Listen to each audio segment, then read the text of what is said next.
간호학과 언니로 활동 중인 현빈 오빠예요.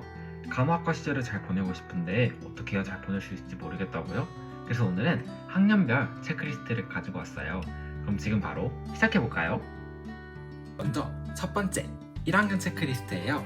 1학년은 비교적 여유로운 시간표를 가지고 있기 때문에 여러 가지 활동을 할 수 있는데요.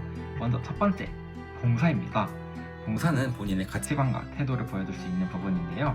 얼마나 많은 시간을 봉사활동 했는지보다는 어떤 봉사활동은 얼마나 꾸준히 해왔는지, 그 봉사활동에서 어떤 점을 느꼈는지가 더 중요한 것 같아요. 봉사활동을 찾는 게 너무 어렵다라는 분들이 계실 텐데요. 봉사활동을 찾는 첫 번째 꿀팁, 바로 학교 봉사 동아리 들어가기입니다. 학교마다 봉사 동아리 하나씩은 꼭 있을 텐데요. 봉사 동아리에 들어가게 되면은 다양한 봉사활동 기회를 접할 수 있고 봉사활동을 꾸준히 할 수 있다는 장점을 가지고 있어요. 두 번째 꿀팁은 바로 1365 혹은 VMS 이용하기인데요. 여기 두 사이트를 이렇게 보시면은 봉사 참여 부분이 있어요. 여기에 들어가셔서 본인이 관심 있어하는 봉사활동을 찾아보고 활동을 해보면 좋을 것 같아요. 두 번째로는 바로 대외활동인데요. 대외활동은 여러 사람들과 만나서 새로운 정보를 얻고 시각의 폭을 넓힐 수 있다는 것에 대해서 장점을 가지고 있어요. 자신이 관심 있어하는 대외활동을 유심 있게 지켜보다가 모집 공고가 뜨면은 지원해서 활동을 해보는 것도 좋을 것 같아요. 오빠 역시 여러 대외활동을 하면서 다양한 학교의 다양한 학과 사람들과 활동을 해본 적이 있는데요. 자신의 학교 생활이나 학과 생활에 대해서 얘기를 해보고 새로운 정보를 얻고 생각의 폭을 넓혔던 경험을 가지고 있습니다. 세 번째로는 누구보다 학교 생활 열심히 즐기기입니다. 대학교라는 새로운 환경에 설레면서 입학한 친구들이 많을 텐데요. 하지만 학년이 올라갈수록 많아지는 전공 과목과 실습으로 인해 학교 생활을 즐기기가 어려워요. 그래서 1학년 때는 MT, 축제, 체육대회 등 다양한 학교 행사들을 참여하면서 학교 생활을 누구보다 열심히 즐기는 것을 추천합니다. 마지막으로는 학점 챙기기입니다. 학교 생활을 즐기는 것도 물론 중요하지만 학점을 잊어서는 안 되겠죠? 학년이 올라갈수록 어려워지는 전공 과목과 실습으로 인해 학점을 챙기기가 굉장히 어려워요. 그래서 비교적 시간표가 여유롭고 전공 난이도가 높지 않은 1학년 때 학점을 챙기는 것이 좋아요. 이렇게 해서 1학년 체크리스트를 살펴봤는데요. 다음으로는 시은 언니가 2학년 체크리스트를 만들어봤다고 하니까 한번 보러 가실까요? 네, 그럼 2학년 체크리스트는 시은 언니가 소개해줄게요. 먼저 나만의 공부 루틴 만들기예요. 간호학과 2학년이 되면 성인간호학, 양리학, 병리학 등 전공 수업이 본격적으로 시작돼요. 1학년이 학교에 적응하는 시간이었다면 2학년은 간호학의 기초를 배우는 시기라고 할 수 있어요. 그렇기 때문에 나만의 공부 루틴을 만드는 것이 매우 중요해요. 두 번째로 교내 실습 준비하기예요.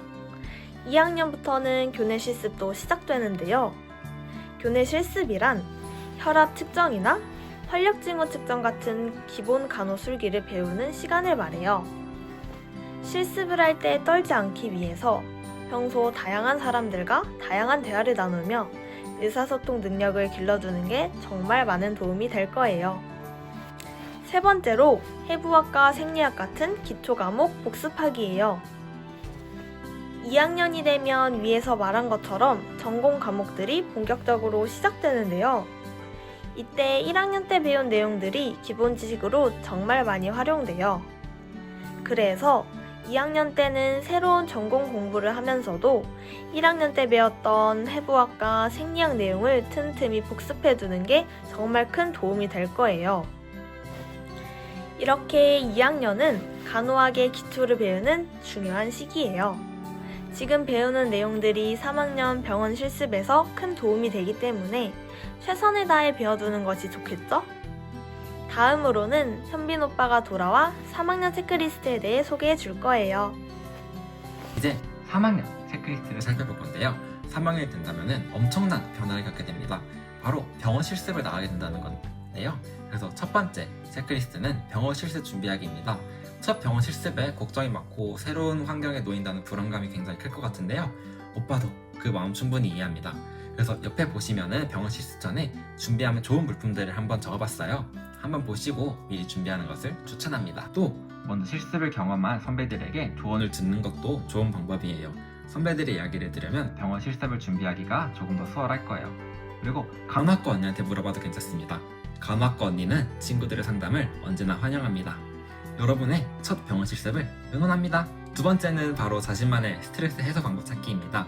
3학년은 흔히 3학년이라고 불릴 만큼 바쁘고 힘든 시기를 보내게 될 텐데요. 첫 병원 실습에 점점 어려워지는 전공 과목, 심지어는 더블 강의까지 매우 힘든 시기를 보내게 됩니다. 이렇게 스트레스가 쌓이게 되면은 몸과 마음이 지쳐 자신만의 스트레스 해소 방법을 찾는 게 굉장히 중요해요. 운동이나 취미활동 혹은 친구들과의 대화 등 자신만에 맞는 스트레스 해소 방법을 찾아가면서 3학년을 잘 버티시길 바라겠습니다. 마지막으로는 토익 준비하기입니다. 요즘 병원 입사 시에는 학점 다음에 토익을 본다 할 정도로 토익이 굉장히 중요한 요소로 떠오르고 있는데요. 그래서 비교적 시간이 여유로운 방학 시간대에 이용해서 준비하는 것을 추천드려요. 그리고 학원이나 인강 같은 자신에게 맞는 공부 방법을 선택해서 준비하시면 더욱더 수월할 것 같아요. 만약 점수가 오르지 않는다고 해서 속상해하지 않아도 돼요. 꾸준히 공부하다 보면은 언젠가 실력이 늘고 점수가 느는 날이 올 거예요. 이렇게 해서 3학년 체크리스트까지 한번 살펴봤는데요. 이제 얼마 남지 않았어요. 1년만 더 열심히 하면은 우리 모두 멋진 간호사가 될 수 있어요. 다음은 시은 언니가 4학년 체크리스트를 한번 만들어 왔다고 하는데요. 그럼 지금 함께 보러 가실까요? 마지막으로 4학년 체크리스트를 말해볼게요. 간호학과 4학년의 가장 큰 목표는 바로 간호사 국가고시예요. 2028년부터 출제 범위와 시험 시간표가 변경되니 자신이 해당 연도에 어떻게 시험을 보는지 잘 확인하고 봐야 해요. 개편되었다고 하더라도 학교에서 배운 내용을 바탕으로 문제 풀이와 개념 정리를 반복한다면 충분히 합격할 수 있을 거예요. 다음으로 동시에 병원 취업 준비도 진행해야 해요. 자신이 희망하는 병원에 제출하기 위한 자기소개서 작성과 지원서 준비는 물론이고 병원 면접을 대비해 예상 질문을 정리하고 모의 면접을 준비하는 등 해야 할 일이 정말 많아지는 시기이기도 해요. 하지만 그 모든 과정이 우리가 간호사로 한 걸음 더 가까워지는 과정이기도 하니 끝까지 최선을 다했으면 좋겠어요. 언니가 응원할게요. 지금까지 간호학과 1학년부터 4학년까지의 체크리스트를 살펴보았어요. 요약하자면 1학년은 학교 적응과 기초를 다지는 시기, 2학년은 전공 수업과 교내 실습이 시작되는 시기, 3학년은 병원 실습을 통해 현장을 경험하는 시기, 그리고 4학년은 국가고시와 취업을 준비하는 시기예요. 지금 간호학과에 재학 중인 분들이나 앞으로 간호학과를 꿈꾸는 분들께 이 영상이 조금이나마 도움이 되었으면 좋겠다는 마음으로 열심히 준비해 보았어요. 여러분의 간호학과 생활을 응원하며 더 궁금한 점이 있다면 언제든 편하게 간호학과 언니를 찾아주세요. 그럼 안녕.